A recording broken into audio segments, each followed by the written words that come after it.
I received a call in April from Greg Martinez, a lawyer in Washington, D.C. His daughter was getting married on September 7th, and he needed to hold 10 rooms at my hotel. Greg wanted to save money by booking at my place instead of the wedding venue, a nearby boutique hotel. He asked me to hold the rooms for his family to book individually and demanded a group discount. I informed him there would be no discounts due to a local football game. I also required a 2-night stay. The conversation was long and repetitive, with Greg insisting on his demands. I typed up a contract for the first time ever, thinking Greg might be pushy since he was a lawyer. Greg signed and returned the contract the next day, so I updated the system and informed my staff. Greg's mother called next, confused about the 2-night stay requirement. She initially declined, then booked just 1 night the following day. I let it pass, but locked the room block, so only I could book more rooms.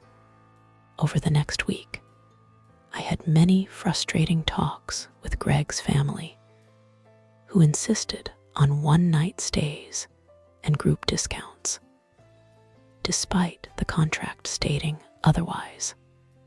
Months passed with continuous demands for discounts, upgrades, and amenities from Greg and his family. They kept saying, "The customer is always right," but we had a firm agreement.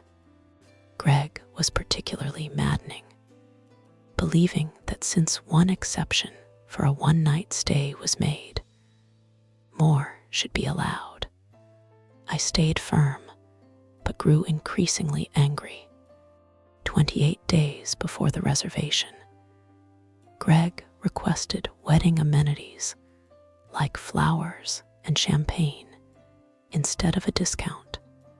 I was done feeling exploited and bullied. I asked my wife to find the deposit from Greg's family, and after 2 hours, she found they never paid it. The deposit was overdue, meaning they violated the contract.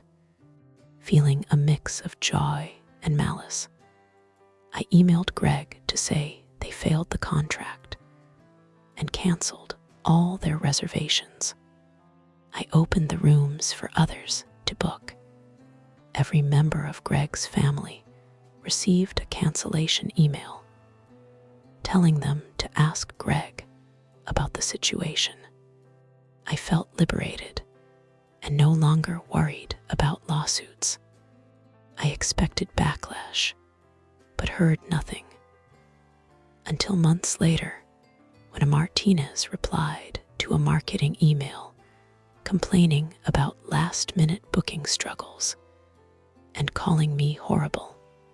It's important to remember that while the customer is always right, not everyone is truly a customer. Sometimes you must stand firm